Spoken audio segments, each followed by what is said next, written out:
All right, good afternoon, good morning to everybody. Thanks for joining us for Safeguarding Your Organization at Scale, brought to you by Bandura and Malware Patrol.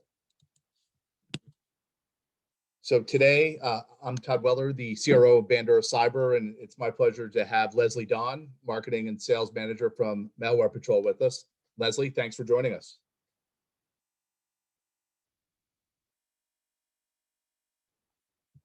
Awesome. So from an agenda perspective, we're going to do a few things today. So one, going to give you an introduction to the Bandura Cyber Intelligence Marketplace.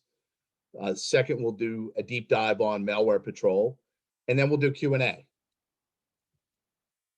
From a Bandura perspective, we're all about making autonomous cyber intelligence and defense accessible to everyone. And we do this with an easy to deploy cloud-based solution. So there's really three things we think about, that we really excel at. The first is we make the world's leading cyber intelligence accessible to everyone. That's to organizations of all sizes. Second, we simplify the deployment of cyber intelligence with automation. And then third, we allow you to do something with that intelligence. We allow you to take that and in real time defend your network, and we do that in an automated way. From a platform perspective, we do this with one, again, easy to deploy solution. I know we've had longstanding customers, and Bandura has been around for several years. And I think oftentimes, we get looked at as, hey, that's the appliance in the network. But really what's powering this is a very sophisticated platform. So we have a cloud-based component that's aggregating and integrating all this cyber intelligence. That's all of the out-of-the-box intelligence we're providing as part of the subscription to Bandura.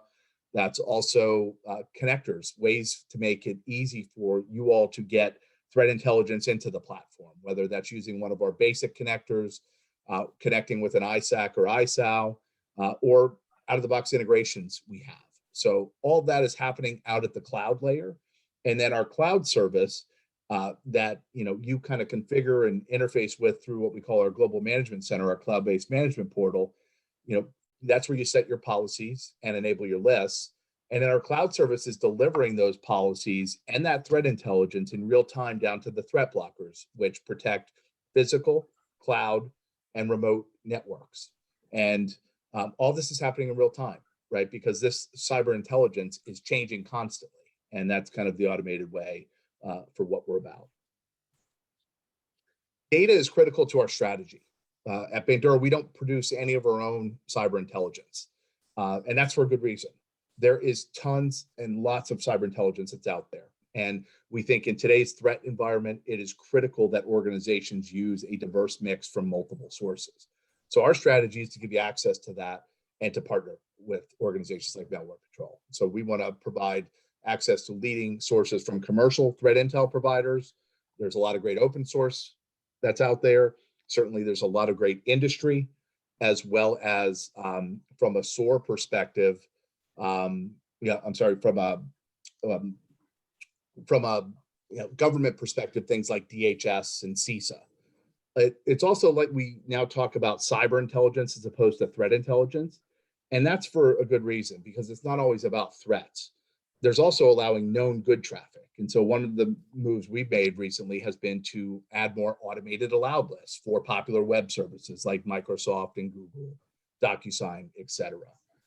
And then it's also about being able to pull in data from other sources, like third-party systems, like SIMs, like SOARs, like threat intelligence platforms, or generic ways. But the bottom line is data is critical to our strategy. And you're going to see us to continue to add more data that we're providing you, whether that's out of the box through our marketplace, which I'm going to pivot to here, or enabling you to integrate data in from all these other systems in a very easy way. With that, I'd like to introduce the Bandura Cyber Intelligence Marketplace. This is a new initiative for us. We're very excited about it. Marketplace is a place that you can access through Global Management Center, that you can easily discover, evaluate, and acquire leading edge cyber intelligence.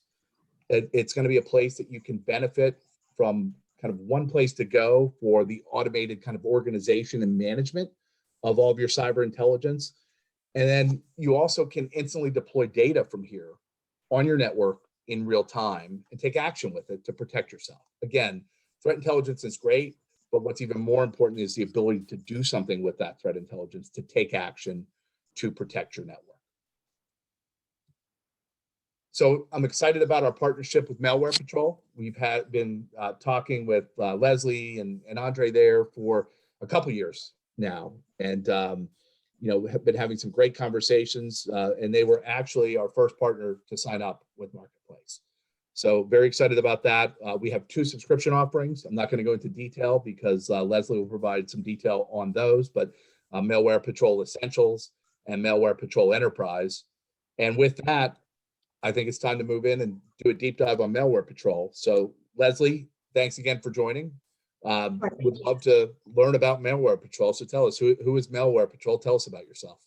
Okay, yeah, thanks for having us, and that's why I'm here. Malware Patrol was founded in 2005. Our CEO actually began exchanging malicious malware and ransomware URLs with like-minded security folks. So this is way back in the day before cybersecurity was really the thing that it is today. From that process or that exchange, he then created platforms that would host and allow for people to download and access these block lists. And I think that's how many people know about Malware Patrol today, because we've been around since then. And we began offering commercial services in 2014. So you'll see the list on the side here is the list of commercial feeds that we offer today. So we've definitely grown from malware and ransom URLs and into lots of other indicators of compromise. What we want people to know about us is that we're focused on threat intel, right? So that is all that we do. We don't offer any security services or platform. So that means that all of our efforts and resources go into our threat intel and making it the best that it can be. Because our roots are from way back in the day and our founder is old school, we tend to maintain some of those characteristics, right? And by old school, I mean that we still believe in firewalls, IDS, proxies, DNS level security. So our team tends to stay up to date on how to use these tools and how to help people use these tools. We believe they're the basics or the foundations of security, and without these basics properly enabled, security becomes much more difficult. So we just like to say we're old school for that reason, right? And the other thing that's really important about our company is that we value quality over quantity. So we do not go out and just scrape trying to have as many URLs as we possibly can in our feed or gather indicators that are unverified. We verify everything that we have, and we don't want to provide a bunch of additional noise, what people call noise out in the industry, right? We don't think that having 1 million plus URLs to protect against or to receive alerts from is necessarily good. So we definitely value making sure that our feeds have been verified and every indicator is verified daily, over just having a bunch of stuff to give to people so that they feel like they're protected against everything. And because we only focus on threat intel, we really feel that it is our job, and it's only logical that we make sure that our data is compatible with all of the best tools and vendors out there. Otherwise, without having our own platform or anything. So it just, anyway, makes sense to us. And so that's one of the things that we strive to do, to partner with folks like Bandura, making sure that our data is ingestible, and we have all kinds of formats for the latest tools out there. And we're partnered with many people just to make sure that people have access to our data. And also, because we're threat intel folks and it's all that we do, we customize data feeds and we'll build new feeds. So it's something that customers that come directly to us know about us, is that if you want to remove indicators, as simple as that, up to creating something and building new feeds. Actually, a couple of our offerings here were built specifically for customers, and we kept them because we thought they were useful. But that's something else that we do as a company. So that's Malware Patrol in a nutshell, if you will. Great. So from a threat intelligence perspective, how do you go about collecting that intelligence? Yeah, sure. So we've had a good 15 plus years out there, like setting up our sensors and crawlers. So we have these proprietary, things that we've basically built and have learned to find more things. So our sensors and our crawlers are kind of our internal machine learning tools, right? The things that know what to go out and look for. In addition to that, we have some of the standard collection mechanisms, and that's spam traps, honeypots. We have analysts, so just watching the news, seeing what's out there, and making sure that we have indicators for those things. So we have people who look for that.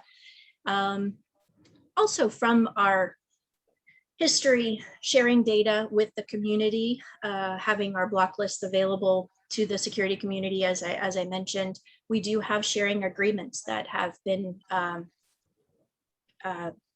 brought to during this time, right? That have come about during this time that we've been doing data collection. And we have community contributors. And by that, I mean the people who subscribe to our block list, which is thousands and thousands of people. They actually will send data to us. So we have this additional aspect of data that comes to us from like a community sourced data. So those are the main ways that we gather data. That's great. And then what makes your threat intelligence unique? What's kind of the key differentiators? Yeah, so we do have a lot of historical data. We've kept all of the data that we've gathered over the years. So occasionally, not that everyone wants all of this data of URLs that aren't active anymore or anything like that, but what it does help us to do is to correlate from time to time. When we build a new feed, we are able to go back and correlate and look at some trends. So it's really nice that we have that historical data to rely on and to use. And some customers actually request it, right? Analysts and researchers are pretty interested in how things have evolved over time, for example. Also, as I mentioned, our community contributors. So these folks are, as I mentioned, in the thousands and around the world, and having this information sent to us and contributed from these folks really adds a depth and variety that machine tools and crawlers and things just can't gather. So we're really happy to have our own community that provides data. So that adds a lot of uniqueness and a lot of uniqueness to the feed. Great. And then as far as the threat types, when Bandura customers look at Malware Patrol, what kind of threats are you going to protect customers from? And love to dig into kind of the feeds that we're offering here on the cyber intelligence marketplace. Yeah, sure. For Bandura customers, we set up 2 feeds. The first one called Essentials, listed here. So what we feel are the most important and pressing threats really are malware, ransomware, and then their control structures, so the C2s and the DGAs. So this first Essentials package or feed contains the IPs associated with those threats specifically. The second one is the Malware Enterprise feed, and it includes the IPs, but also domains for the same threats and for DOH, Torexid nodes, and phishing, right? So we added a few additional threats, and crypto miners. So the Essentials plus 4 threats and domains, and that's for people who maybe prefer to block at the domain level to be slightly more granular, or who prefer domains over IPs for their blocking. Awesome. And then you did provide some more detail as far as what this is protecting them from. Sure. So blocking malware and ransomware actually kind of logically prevents people from getting those initial infections from visiting sites that are known to host malware and ransomware, which we all know are just awful, right? To have that initial infection in your network is really bad. Then secondly, so preventing the communication with the command and control infrastructure, that is C2s and DGAs, that really keeps an attack or an infection from moving to the next level. So downloading additional payloads, lateral movement, and exfiltrating data. So those are really, really crucial protection levels, because that's what moves these things to the next phase and makes them really, really difficult to deal with. The DGA and C2 feeds approximately we cover about 130 malware families. So that varies from time to time, right? We have some takedowns and things go down and things go back up. But I would say, like, on average, we cover 130 families in those feeds. So we feel like that's a good wide range of protection. And we obviously constantly look to increase that. So that's always in the works, and that number is always going up whenever we can make it go up. And one other thing here is that our the time-based DGAs that we have in our feed, we provide the domains, the active domains that are for the current day, the day before, and the day after. And so that helps protect people in all time zones, because we found out that some folks were not benefiting if the day had passed for the DGA, right? So we include as active DGAs, this 3-day span to cover all the time zones out there. So this is what will be included in the feeds. Additionally, what isn't on here, so the DOH servers, there are some malware that actually make communications with their C2 servers via DOH. So those are going to be blocked. We have Tor exit nodes, also malware that connects and communicates with C2s that way. And phishing goes without saying that it's one of the ways of initially contacting and accessing or downloading malware, right? So it's how malware often gets into organizations. So it will also protect folks against phishing and crypto miners. Those are kind of pesky, not always super malicious, but definitely pesky, and no one wants them. So we also threw those into the enterprise feed to keep people from going to those domains. Great. And then what's an interesting kind of attack threat that you all are seeing? Yeah, so our C2 feed grew, I wouldn't say exponentially, but a whole lot this past quarter, more than it usually does, right? So we have this, we know our trends and we know how frequently or how much things tend to grow, and this thing just grew a whole lot. So what that tells us, just generally speaking, that, infections and lateral movements and things are afoot, or people are ready, or malicious actors are ready for those things to happen. And then to dive a little deeper into the C2s that we found in the feed and the activity from last quarter, we found malware that uses DOH. And I know, like last year, the year before, I think it was the first, people noticed the first one using DOH. We've seen FluBot and PSI XBot in our feed. And why we're mentioning this, or why we wanted to make note of this, is because I don't know that people are necessarily dealing with DOH or blocking the servers. It's something that we think is really important, or people haven't paid attention to this traffic just yet, because DOH has really just been implemented by Google, by Firefox within the last 6 months or so. Everyone's beginning to use it. And so I think that it's, we really feel like it's something new that organizations haven't necessarily gotten their hands around, or in a security, like from a security perspective. So we want to mention that these things are out there and they're coming for you. So just to remind people to monitor that traffic and consider the use of DOH in your organization, whatever it is that you want to block or feel like you need to, or monitor. It's not always about blocking. Sometimes it's monitoring the traffic just to see when it becomes suspicious, but just to let you know that stuff is out there. So that's why the mention of that. Also an uptick in malware that uses the Tor to communicate with its DOH for DOH communication, or C2 communications, and kind of related to the DOH, something that, it's a type of traffic that not everyone may be monitoring. It may not be top of the list for security priorities, but it's something that happens. I know that this is also not a new type of threat, but just noticing that there was an increase in it in our feed, we just like to draw attention to it and let people know that maybe it's more active than before. Maybe maybe something's going on out there. So definitely good to know. And let's see. So the banking Trojan, Pink Slip Bot, with its other names known, is really, really active. I think it was the third most detected C2 in our feed. And what's really interesting or concerning about this is that per an article I read, I believe Cybent, it's constantly evolving, right? It is just really has developed all kinds of tricks anti-VM. So it knows when it's being monitored. I believe, delays its installation. It does a whole lot to make sure that you know that it isn't there and that it can't be found. So definitely take note of that.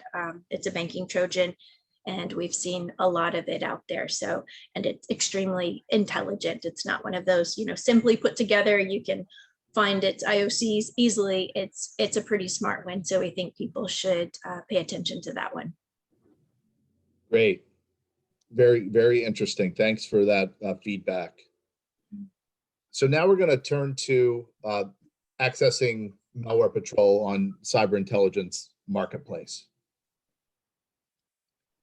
So from on GMC, you'll see the big red new thing icon over there from a customer perspective for marketplace.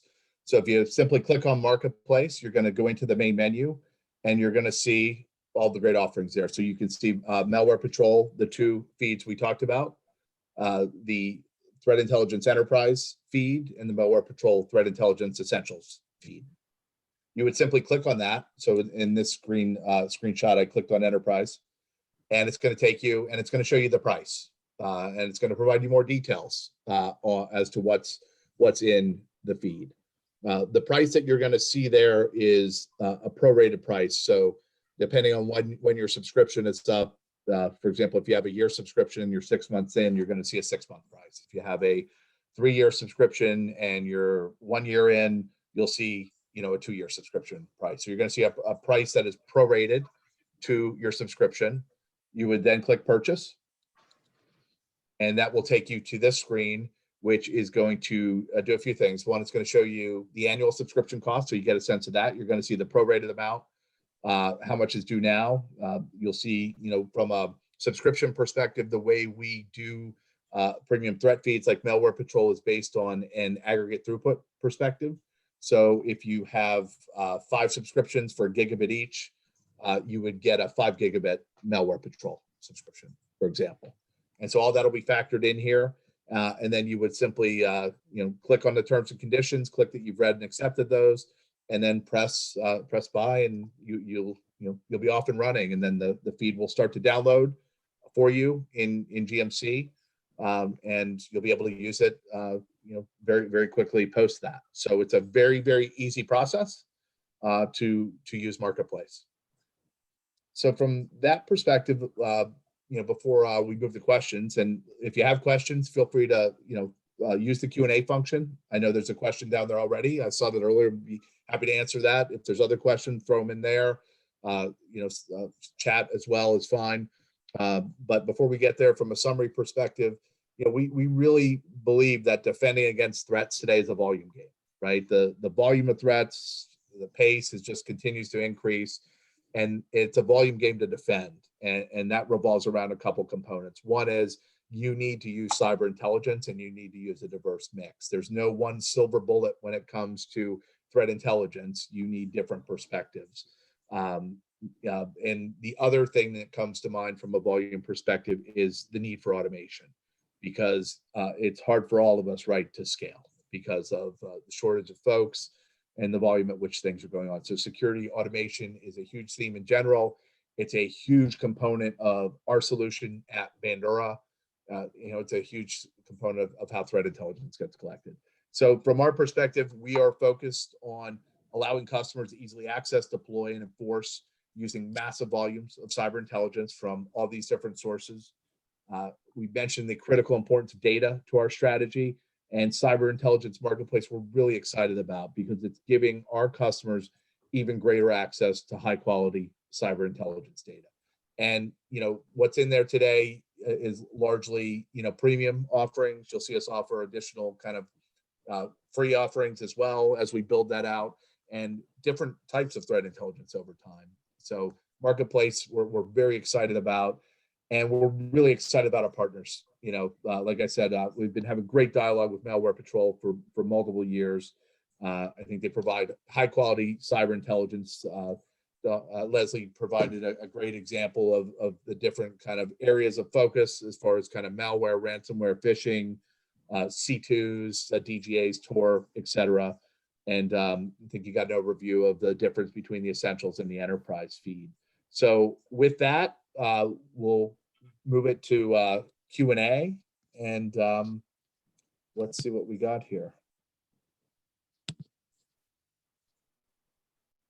So the first question is, so this will be for me from the Bandura side, will there be any plans to integrate out of the box to Azure Sentinel for SIEM?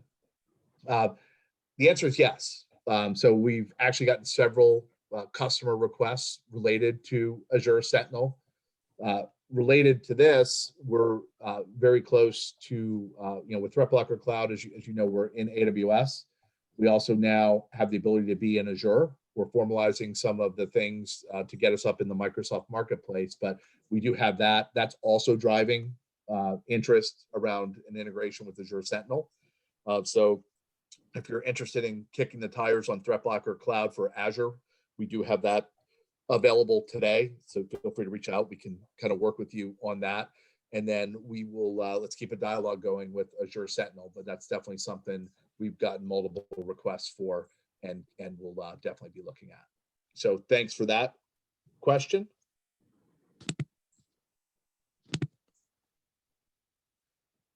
Leslie, question for you. So question we get a lot from customers when it comes to cyber intelligence is false positives.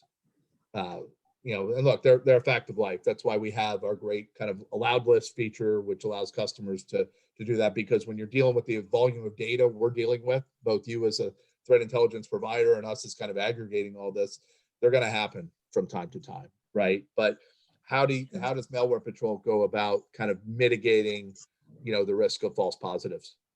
Sure, and we also get that question a lot, strangely enough. It's one of the first questions, right? So what I feel like we do, or know that we do. So we have this first layer, right, where we, like I said, we first of all don't ingest anything or just assume things that have been gathered out there that's in, they're in an article or something, have been vetted and are okay, right? So we don't throw in stuff that's unverified. The things that we do collect via our processes in many different ways goes through all of our processes of verification, right? So we have our tools and processes that have been trained to recognize, to go and visit and download and check things. And this is done regularly, every day. Actually, I know a few things that I didn't mention, but, since we verify everything every day, all of our URLs are visited once a day. DNS is resolved several times a day, right? So we believe that, we know some sites have a lifespan of just a few days, few hours, maybe longer, right? So we're out there every day verifying our indicators to make sure that they're still correct and still active. So that's even after they've gone through our processes of verification. So we also flag things that have a lower confidence or that we're just not sure about, and those go through an analysis, like a review by a human, just to make sure, right? Like to have a second look at it, because we don't want anything going, and some things are kind of tricky, right? You've got some 0 days, you have some things out there that just evade detection, but we like to make sure that what's going in the feeds is really right. So we have some folks who will look at those things. Last thing is, as far as like the false positive / whitelisting question is concerned, we work with customers to remove things that they don't want from their feeds. I don't know if I mentioned, or yes, I did actually mention that we customize our feeds to meet our customers' needs. And by that, or that process can also include removing threat types that they're not interested in, for example, adware or, something like that. So that would be, those things may be a false positive for them or something they're not interested in blocking. So we also will work with our customers to remove anything that is not of interest to them. So first is making sure that we verify everything. Nothing goes into our feeds without it having been verified, no matter the source that it comes from. Then this human intervention if necessary. And let's see, and last but not least is false positive reports. We take those as like red alerts. Anytime we receive a report for a false positive, it's investigated immediately, because we know that customers get really angry, right? We're dealing with the customers our customers have customers, and then we hear that customers are upset when things are blocked. So false positive reports are taken very, very seriously, because we know that that's one of the things that, yeah, it's just a game stopper, ender, whatever. It's a really, really serious thing. So those are the ways that we try to mitigate false positives in our data. That's great. And it's, the flexibility is critical too. And, I know from our perspective with our initial kind of integration, right, we brought in 2 kind of fixed lists, but, we look forward to over time evolving that, right? Like we do have the ability to add flexibility in, we have some other cases where folks are able to, select what types of threat categories or deselect that they want to bring in. So I think that's critical as well. Sure. Can you talk a little bit about the future plans as far as the threat intel data? What are y'all looking at? What do y'all see on that front? Yeah, what we're trying to do now is really add more context. I know MITRE is the thing out there, but we believe that it's important. We also use the malware behavior catalog, or MBC, to correlate our feeds with those, because we believe, depends on what industry and how the company is attacking their security, but so they may or may not be concerned with the threat groups unless the threat groups focused on their industry. But what's extremely important are the TTPs, right? So we are continuing to try to provide this context and or additional information about the threats in our feeds, so that customers can know the kinds of threats that they're facing if they have a confirmation that that a URL was someone tried to access a URL that was blocked, and then they know what kind of threat is hosted there. Also, if they have actually been infected, to know where to look for these things, right? So threat hunters can actually do their job. So we believe that context and that information out there is really helpful, critical, actually, not just helpful. And it seems, our industry has a problem with standardization. Like, all of these families have different names, and AKA this and this and this and this. And so we're trying to use what we believe are industry standard sources, and that would be MITRE and MBC. But TBD if we find other ones, and we are looking at other ones. But so that's why we've focused on those right now, not just because they are the buzzwords or the angels of today or the golden children of today, but because they provide some sort of standardization so that people can recognize threats as they're mostly known or more frequently known. Also, what we're doing, in addition to really get to know our data, is that we have begun to unpack our samples. So we offer a feed of malware binaries or samples. And so we're going through the extremely lengthy process of unpacking all of these so that we can correlate this unpacked binary and find out more information about this, and then correlate it with also MITRE and MBC, so that we can give even more details about what kind of threat this malware poses to our customers. Great. So yeah, a lot of good stuff. Context. Yeah, context is important. And it's been interesting, like one of the trends we've started to see, right, in related to block lists, right, is that historically block lists were, here's the IP, it's on there, right, here's some mask bits, but there's not a lot of other context. But we're starting to see kind of more being added, and it's something we're starting to look at, right? Like, I think that context is critical, and if you can see more information about why something is bad, it's related to this malware family, this threat actor, that's good information. So as we think about go forward, those are some of the things we think about too with our denied lists, the ability to show some more of that context as well. Yeah, context brings confidence. I believe you can be more confident when you know exactly where it lays in this whole scheme of things, right? It gives you additional information with which to make a confident decision. Awesome. Well, Leslie, I thank you very much. We thank you for participating. It's great to have you all as a partner. We're excited about Malware Patrol and the cyber intelligence marketplace. As we mentioned, you can access that today on GMC. For more information specific to Malware Patrol, you can go to our website on the integrations, click integrations commercial, and you'll see Malware Patrol. There's a data sheet up there as well. We'll be posting this recording of this as well. And there'll also be a blog that will be published shortly on this as well. And then feel free to reach out to us as well if you have any questions at all on Marketplace, Malware Patrol, or anything else. So with that, again, Leslie, thank you. Thanks to the Malware Patrol team Thank for you. participating. And thanks to everybody for joining, and have a great afternoon, rest of your morning. Thanks, Todd. You too. Thanks.